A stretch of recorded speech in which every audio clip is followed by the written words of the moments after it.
Why does my family always have one child go missing at age 16? My cousin Ethan's bedroom door was still covered in his basketball posters when I found the phone hidden behind the baseboard. I was 15 years and 11 months old, exactly 3 weeks from my own 16th birthday, and I'd been sleeping in his old room at my grandparents' estate since my parents died in a car accident the previous year. The phone was an old flip model from 2019, the kind nobody used anymore, and when I charged it with a cable I found in the garage, it powered on to show 17 unread text messages. Every single one was from Ethan, sent in the 3 days before he disappeared 2 years ago. The messages got more desperate each day. First message said he needed help, that Grandpa Richard was planning something and he had to get out. The last message, sent at 2:47 in the morning on the day he vanished, just said, "If you find this, don't trust anyone in the family. Get out before you turn 16. I'd been living with my grandparents for 8 months by then, ever since the accident on the interstate that killed both my parents instantly. The grief counselor at school said I was doing remarkably well considering the circumstances, but what she didn't know was that I'd gone completely numb inside. I wasn't doing well. I was just existing, going through motions, letting my grandparents make every decision about my life because I couldn't make any myself. They'd enrolled me in a private school near their mansion in the wealthy part of town, bought me new clothes, set me up in Ethan's old room, and told me repeatedly how lucky I was that they could provide stability during such a difficult time. My grandmother Helen was always baking things and asking about my homework, and Grandpa Richard took me to expensive dinners where he'd talk about family legacy and responsibility. They seemed like the perfect grieving grandparents stepping up when tragedy struck, and I'd been grateful for their support, even though something about the house always felt wrong in ways I couldn't explain. Ethan had been their grandson too, the son of my Uncle David, who lived in Seattle now. Ethan disappeared during a family vacation to the lake house 2 years ago when he was 16. The official story was that he went for a late-night swim and drowned, but they never found his body despite weeks of searching. The family held a memorial service with an empty casket, and everyone cried and talked about what a good kid he'd been, how tragic it was to lose someone so young. Uncle David barely spoke at the service and moved to Seattle 3 months later, cutting off contact with most of the family. I thought that was just his way of dealing with grief. But now, holding Ethan's hidden phone in my hands, I started wondering if he knew something the rest of us didn't. I scrolled through the other messages and found texts to someone named Julian, someone whose number wasn't saved in the phone. The messages to Julian talked about getting the proof and making them pay for what they did to Aunt Rebecca. I'd never heard anyone in the family mention an Aunt Rebecca. When I brought it up casually at dinner that night, asking if we had any relatives named Rebecca, my grandmother's fork froze halfway to her mouth. She exchanged a look with Grandpa Richard that lasted maybe 2 seconds, but in that moment, I saw something that made my stomach drop. It was fear, or maybe anger, or something else I couldn't name. Then Grandma Helen smiled and said Rebecca was Richard's sister, who died in a car accident 30 years ago, way before I was born, and we didn't talk about her much because it upset Grandpa. The way she said it felt rehearsed, like she'd prepared this answer for someone asking eventually. Grandpa Richard nodded and changed the subject to my upcoming birthday, asking what I wanted to do to celebrate turning 16. He said it was a special milestone and we should do something memorable. The way he emphasized special milestone while looking at me made my skin crawl for reasons I couldn't explain. That night I searched through old family photos stored in boxes in the attic, looking for any pictures of Rebecca. I found a few from the 1980s showing a teenage girl with dark hair standing next to a young Richard at what looked like a family gathering. On the back of one photo, someone had written, Rebecca, 15 inches in faded blue ink. On another photo from a year later, the same handwriting said, last photo before she left. Not died. Left. I took pictures of these photos with my phone and kept digging through the boxes, finding more inconsistencies in the family history. There was a memorial program for someone named Thomas Garrett, Richard's nephew, who apparently died at 16 in 1995. Another memorial program for a girl named Claire Garrett, who died at 16 in 2003. A newspaper clipping about a missing teenager named Marcus Garrett from 2011, Richard's grandnephew, who disappeared while hiking and was never found. Every single one was 16 years old when they died or disappeared. I started making a list on my phone, documenting every death or disappearance I could find in the family archives. The pattern went back 4 generations, with at least one teenager disappearing or dying at exactly 16 years old every few years. Sometimes there were gaps of 5 or 6 years between incidents, but the age was always the same. 16. Always 16. The causes varied: drowning, hiking accidents, car crashes, house fires, running away from home. But they all happened within days of the kid's 16th birthday, and in every case, Richard was somehow connected as a grandfather, great-uncle, or guardian. I felt sick looking at the list on my screen, counting 13 names including Ethan. 13 kids from the same extended family, all dead or missing at 16, across 40 years. My birthday was in 3 weeks. I was sleeping in the room of a cousin who'd tried to warn someone about this exact thing before he disappeared. And my grandparents were asking what special plans I wanted for my milestone birthday, with smiles that suddenly seemed less comforting and more calculating. I needed to talk to someone, but I didn't know who to trust. Ethan's messages said not to trust anyone in the family, and looking at this list of dead teenagers, I understood why. I thought about calling the police, but what would I say? That I found a pattern of deaths spanning decades in old photos? That my dead cousin left cryptic messages on a hidden phone? They'd think I was a traumatized kid, making up conspiracy theories to cope with losing my parents. I decided to reach out to Uncle David first, figuring he might know something about Ethan's disappearance that could help.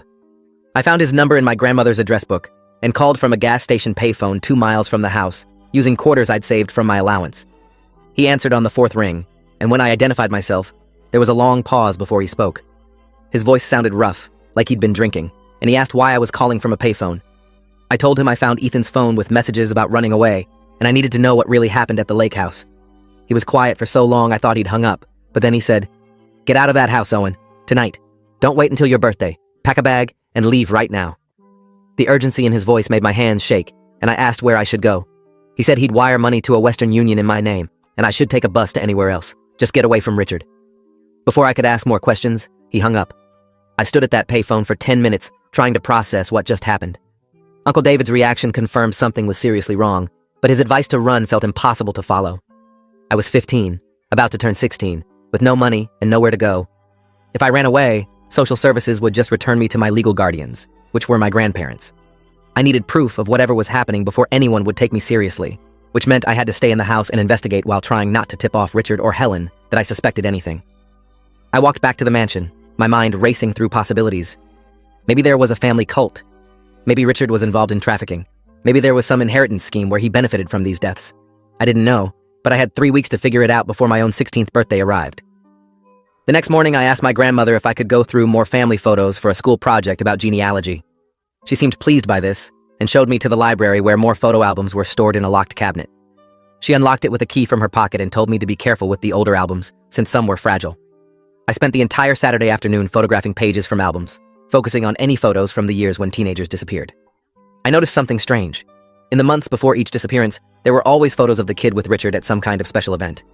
Thomas in 1995 was photographed with Richard at a birthday celebration, 3 days before he died. Claire in 2003 had photos from a weekend trip with Richard 2 weeks before her car accident. Marcus in 2011 went on a fishing trip with Richard the day before he disappeared while hiking. Ethan had photos from a camping trip with Richard exactly 1 week before he vanished at the lake house. I remembered now that Grandpa Richard had mentioned wanting to take me on a special camping trip for my birthday, just the 2 of us, to a cabin he owned in the mountains. He'd brought it up 3 times in the past month, always emphasizing how it would be a meaningful bonding experience and a tradition he did with all the boys in the family when they turned 16. I'd agreed because I hadn't wanted to seem ungrateful, but now I understood that camping trip was probably when whatever happened to these kids would happen to me. I had 2.5 weeks to figure out what Richard was doing during these trips and how to stop it. I found the number Julian that Ethan had been texting and called it from a burner phone I bought at a convenience store. A man answered, sounding cautious, and I introduced myself as Ethan's cousin. I explained that I found Ethan's phone and needed information about what they'd been investigating. Julian was silent for a moment, then asked me to confirm some details only Ethan's family would know. After I answered his questions, he said, "Ethan thought your grandfather was selling kids. He found bank records showing large deposits after each disappearance." My stomach turned, and I asked if he still had copies of those records. Julian said everything Ethan had collected was on a USB drive that Ethan was supposed to give him the night he disappeared, but Ethan never showed up. He assumed Richard had found out about the investigation and did something to stop Ethan from exposing him. Julian turned out to be a private investigator who specialized in missing persons cases. He'd been working with Rebecca, Richard's sister, before she died in 2018. Rebecca had survived whatever happened when she turned 16 by running away, and she'd spent decades trying to prove Richard was responsible for the disappearances. She'd hired Julian to help build a case, and Ethan had contacted Julian after finding some of Rebecca's old research in the attic. Julian offered to help me, but he was honest about the challenges. Without Ethan's evidence and with Rebecca dead, we had nothing concrete that would hold up in court.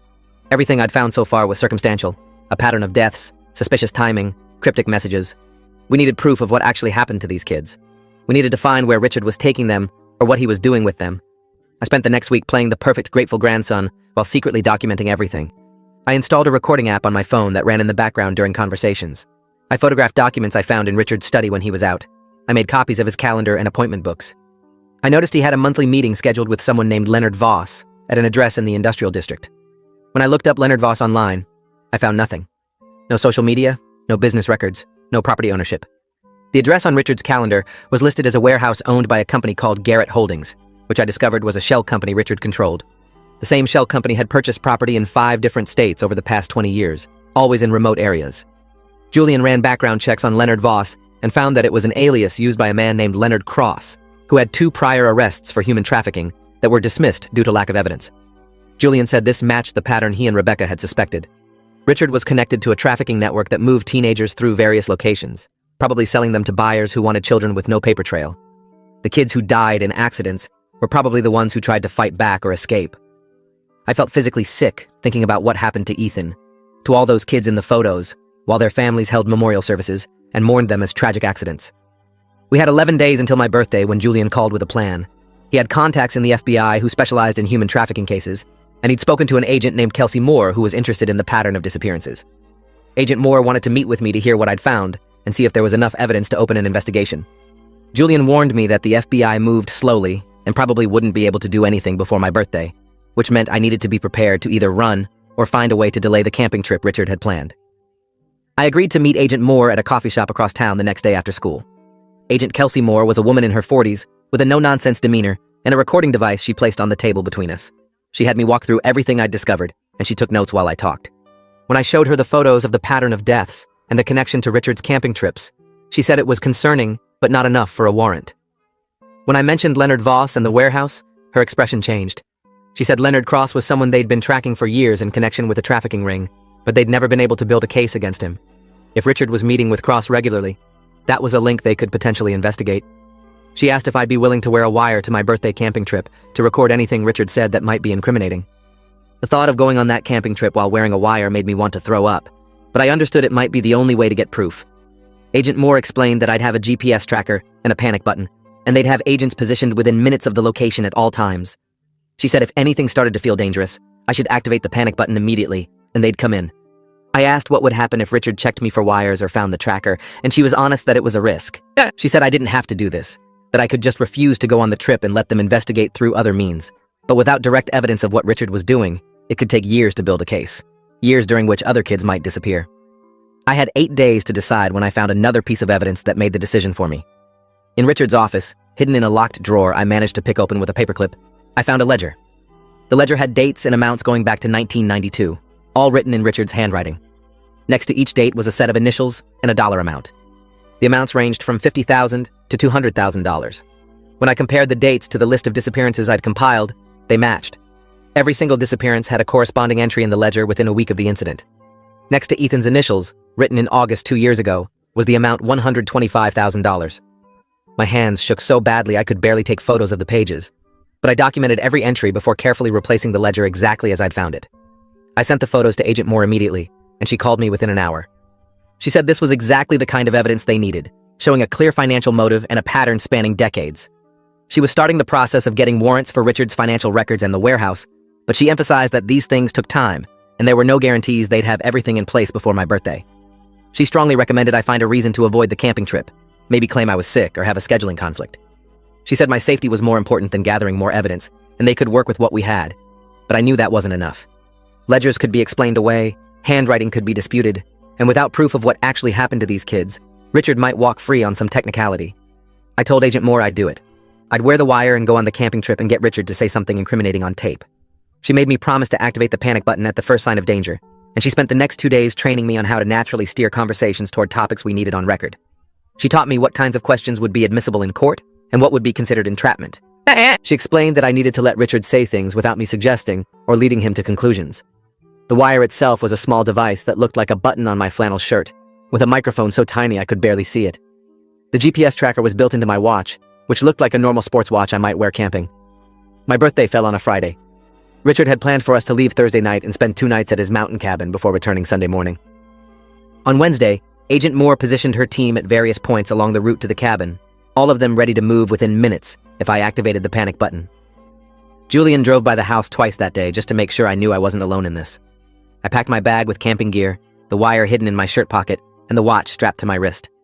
I tried to act normal at dinner Wednesday night, making conversation about school and thanking my grandparents for planning this special trip. Grandma Helen seemed emotional, hugging me longer than usual, and telling me I'd grown into such a remarkable young man. The way she looked at me made me wonder if she knew what Richard was doing, if she'd known all along about all those kids, or if she was just as manipulated as everyone else in the family. Thursday morning, I activated the wire before Richard and I loaded the truck.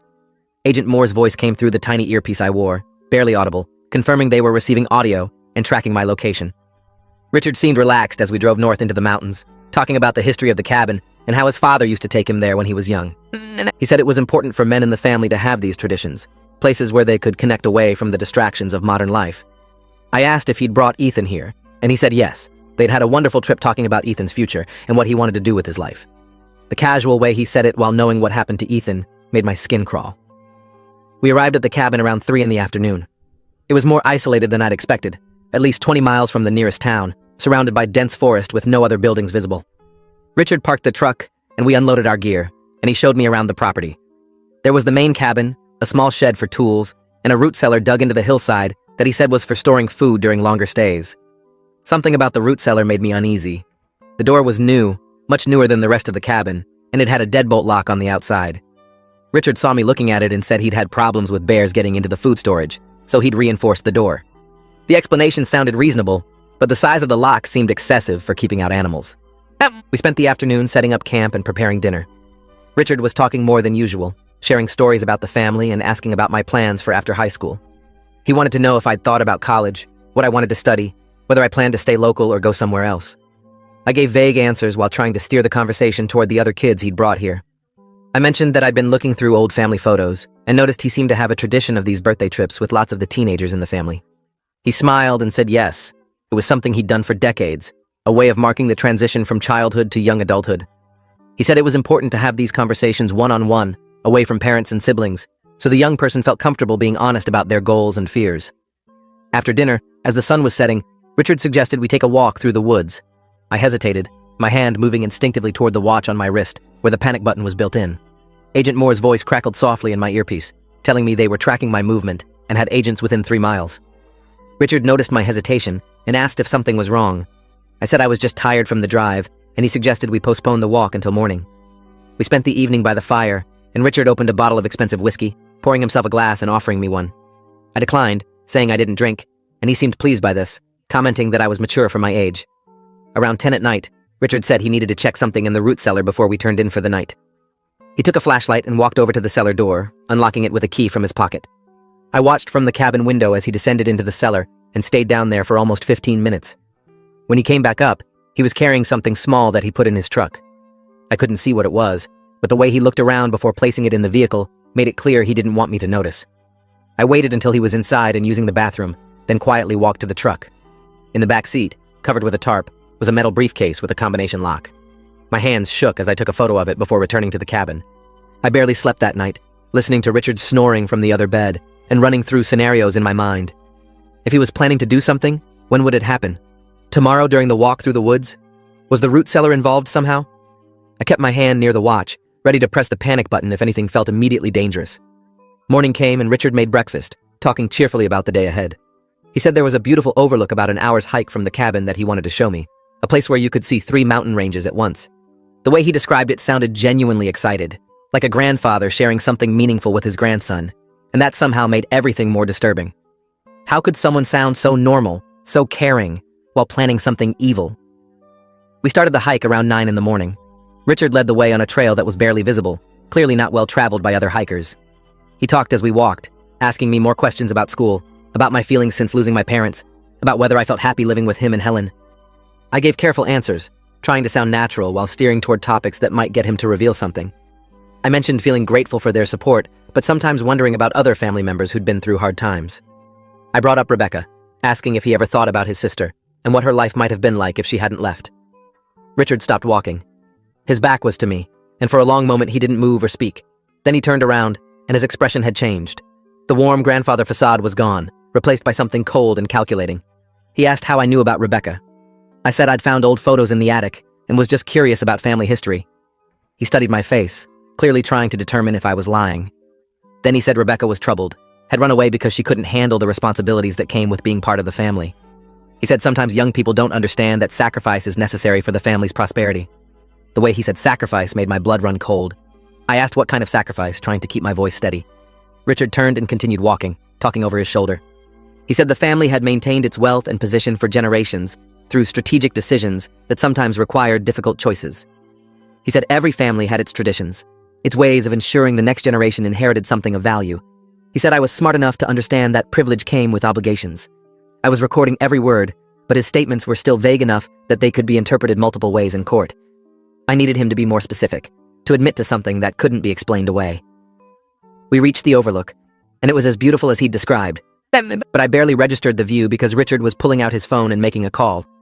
He walked a few feet away, speaking quietly to whoever answered. I heard him say, "We're at the location. Confirm arrival time for pickup." He hung up and turned to me with a smile, saying we should head back to the cabin because he had a surprise planned for the evening. My heart was racing, and my thumb found the panic button on the watch. Agent Moore's voice came through the earpiece, telling me to keep Richard talking and that they were moving into position. On the walk back, I asked Richard directly who he'd called. He said it was someone he wanted me to meet, a family friend who helped with certain business arrangements.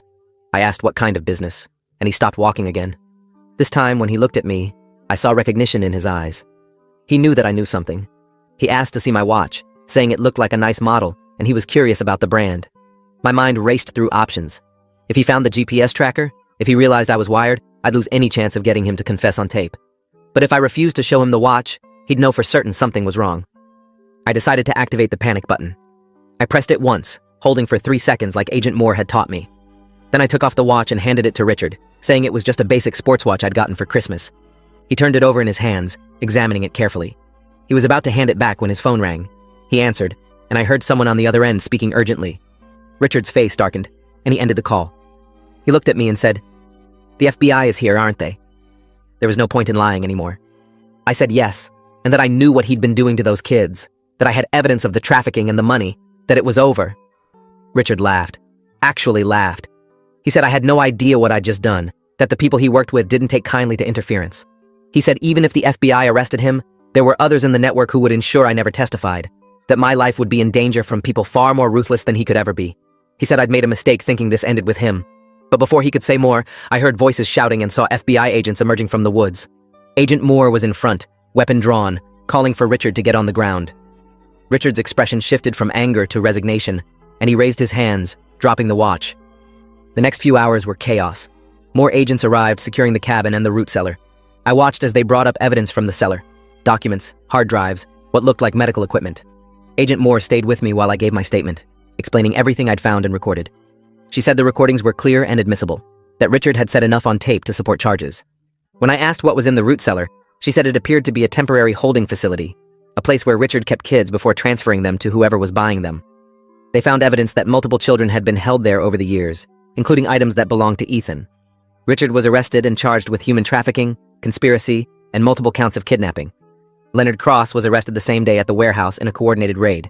The FBI seized financial records showing transactions between Richard and an international trafficking network that operated in 7 countries. The ledger I'd photographed turned out to be critical evidence, directly tying Richard to payments received for each missing child. Agent Moore told me that my willingness to wear the wire and get Richard on tape had made the case airtight in ways that would have taken them years to build otherwise. The media coverage was immediate and overwhelming. The story of a wealthy businessman running a trafficking operation while disguised as a devoted grandfather made national news. My name was kept confidential because I was a minor, but everyone in the family knew I was responsible for exposing Richard. The reactions were mixed. Some family members called me a hero for stopping him. Others accused me of destroying the family reputation and refused to speak to me. Uncle David called to say he wished he'd been brave enough to investigate when Ethan disappeared, that maybe his son would still be alive if he'd pushed harder instead of running away to Seattle. That conversation broke something open in me, all the grief and anger and terror I'd been holding in for weeks, and I cried for the first time since my parents died. Grandma Helen was arrested 3 weeks later as an accessory after investigators proved she'd known about the trafficking and had helped cover up several disappearances by providing false alibis for Richard. She pleaded guilty in exchange for a reduced sentence, and in her statement, she admitted she'd known for decades what Richard was doing, but stayed silent because she was terrified of him. She said he'd threatened to hurt her, to hurt other family members, to destroy everything if she ever told anyone. The revelation that she'd known about kids being sold and had done nothing to stop it made me physically ill. I'd lived in her house, eaten her food, let her hug me while she knew what her husband had planned for me. The FBI's investigation expanded to identify all the children who'd been trafficked through Richard's network.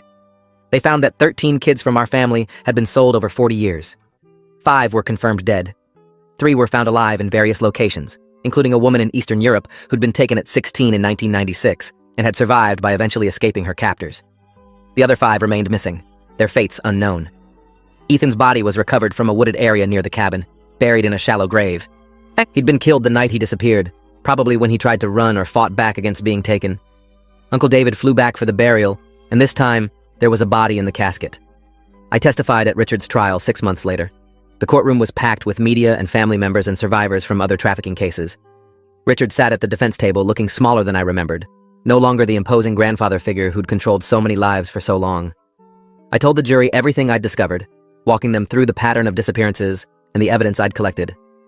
I described the camping trip and what Richard had said on the recordings. When Richard's lawyer cross-examined me, trying to suggest I'd misunderstood or exaggerated things, Agent Moore's testimony backed up every detail. The jury deliberated for less than 4 hours before finding Richard guilty on all counts. The judge sentenced him to life in prison without possibility of parole. Julian came to the trial every day, sitting in the back row. After the verdict, he told me he wished Rebecca had lived to see this moment. He said she'd spent her entire adult life trying to expose what Richard was doing, and that it took tremendous courage for me to finish what she'd started. He gave me a box of Rebecca's research, files she'd compiled over decades documenting her suspicions and tracking the disappearances. Reading through her notes, I saw how close she'd come to proving everything, but had never found the concrete evidence needed to convince authorities. I understood that my ability to find that evidence had been partly luck, being in the right place, finding Ethan's phone, having access to Richard's office. But Julian said it was more than luck. It was determination and intelligence, and a willingness to risk everything to save others. I stayed with a foster family for the remaining months until I turned 18. The foster parents were kind people who understood I needed space to process everything. I finished high school and started therapy with a counselor who specialized in trauma. The counselor helped me understand that what I'd experienced wasn't just the stress of the investigation, but the aftermath of discovering that my entire family structure had been built on lies and abuse. She said it was normal to feel angry and betrayed and scared, that healing would take time. I applied to colleges far from home, wanting distance from the mansion and the family and the memories. I got accepted to several schools and chose one in Oregon, near where Uncle David had relocated. The 3 children who were found alive through the investigation all struggled with reintegration. One girl who'd been taken at 16 in 2003 and found in a trafficking ring in Thailand couldn't remember her original name or family. She'd been moved between locations so many times and given so many different identities that she'd lost connection to who she'd been before. The FBI arranged for counseling and support, but there was no easy path back to normal life after years of captivity and abuse. I thought about how close I'd come to being in her position, how different my life would be if I hadn't found that phone, or if Agent Moore hadn't believed me. The randomness of it haunted me for months. I started speaking at events about human trafficking, sharing my story to help educate others about warning signs and patterns. Agent Moore invited me to participate in training sessions for law enforcement, teaching them what to look for in family-based trafficking cases. She said these cases were harder to spot because they came disguised as normal family dynamics, with trusted relatives exploiting their positions of authority. She said my case had changed protocols for how the FBI approached missing persons reports involving family members, leading to faster intervention in several subsequent cases. Knowing that something good came from the nightmare made it slightly more bearable. Uncle David and I grew closer after the trial. He moved back from Seattle and bought a house near the college I was attending. We had dinner every Sunday, and slowly he opened up about Ethan, about the guilt he carried for not investigating harder when his son disappeared. He said he'd suspected Richard had something to do with it, but convinced himself he was being paranoid, that he was letting grief cloud his judgment.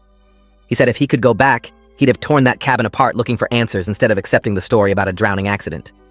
I told him I understood, that Richard had been skilled at manipulation and making people doubt their instincts. We both carried guilt about things we thought we should have done differently, and we were both trying to learn to forgive ourselves. On my 18th birthday, I visited Ethan's grave. It was the first time I'd been back to the cemetery since the burial, and I brought flowers and sat there for an hour talking to him. I told him I'd found his phone, that his messages had saved my life and exposed Richard. I told him about the trial and the convictions and the other kids who'd been found. I said I was sorry it took so long for anyone to listen, that he'd tried to tell people and no one had believed him in time. The wind picked up while I was sitting there, rustling through the trees around the cemetery, and I let myself imagine it was Ethan somehow acknowledging that he heard me. I'm 21 now, finishing my last year of college and planning to go to law school. I want to work on cases involving human trafficking and family abuse, using what I learned to help other survivors get justice. The investigation into Richard's network is still ongoing, with new leads emerging as more victims come forward. Agent Moore calls me occasionally to update me on the progress, and she said they've identified at least 40 children who were trafficked through the same operation over the years, not just from our family, but from others Richard had connections to, through business and social circles. The scope of what he did, the number of lives destroyed, is still being calculated. Sometimes people ask if I regret investigating, if I wish I'd just run away like Uncle David suggested, or stayed ignorant about what was happening. The answer is complicated. The knowledge of what Richard did, what he planned to do to me, has changed me in fundamental ways I can't undo. I have nightmares about the root cellar, about what would have happened if I'd gone on that camping trip without the wire. I struggle with trust and constantly watch for warning signs in people around me. But I also know that if I hadn't investigated, Richard would still be operating, and more kids would have disappeared. The 3 survivors who were found would still be in captivity. Ethan's body would still be in an unmarked grave with no one knowing the truth of how he died. I choose to believe it was worth it. That Ethan would be proud I finished what he started. That Rebecca would be grateful someone finally exposed Richard. That the cost to my own peace of mind was justified by the lives saved and the closure brought to families. On harder days, when the nightmares are especially vivid or the anxiety gets overwhelming, I remind myself that courage isn't the absence of fear. It's moving forward despite being terrified, choosing to act when it would be easier to look away. I was scared every day of that investigation, every moment of that camping trip, every second of my testimony. But I did it anyway, and that's something Richard can never take away from me. The family mostly fractured after the trial. Some relatives stayed in touch, but many couldn't handle the shame of being associated with what Richard had done. The mansion was sold to pay legal fees and restitution to victims. Grandma Helen is in prison serving her sentence, and I've never visited her. I don't know if I ever will. Some betrayals are too complete to forgive, and knowing she could have stopped Richard at any point and chose not to feels unforgivable to me now. Maybe someday I'll feel differently, but today I don't. I found out last month that the woman who was rescued from Europe, the one taken in 1996, has written a memoir about her experience. I bought a copy and read it in one sitting, crying through most of it. Her description of being taken, of the years of abuse and survival, of finally escaping and rebuilding her life, was both devastating and inspiring. At the end, she thanked me by name for exposing the network and helping her finally get closure about where she came from and what happened to her. She said she'd spent years not knowing why she'd been taken or who had sold her, and knowing the truth, as painful as it was, allowed her to finally process the trauma and move forward. That acknowledgement meant everything to me. If you made it this far, I hope you understand why I did what I did, why I couldn't just run away or let the adults handle it. Sometimes the adults are the problem, and sometimes the only way to stop evil is to face it directly, even when you're terrified, even when everyone tells you you're crazy. Ethan tried to stop Richard and died for it. Rebecca tried for decades and died before seeing justice. I was just the one who happened to find the right evidence at the right time and had people like Julian and Agent Moore willing to believe me. The pattern is broken now. No more kids will disappear at 16 because of Richard. That's worth whatever price I paid to make it happen. If you enjoyed this, you'll definitely want to see the next ones too. So subscribe now and let me know your take in the comments.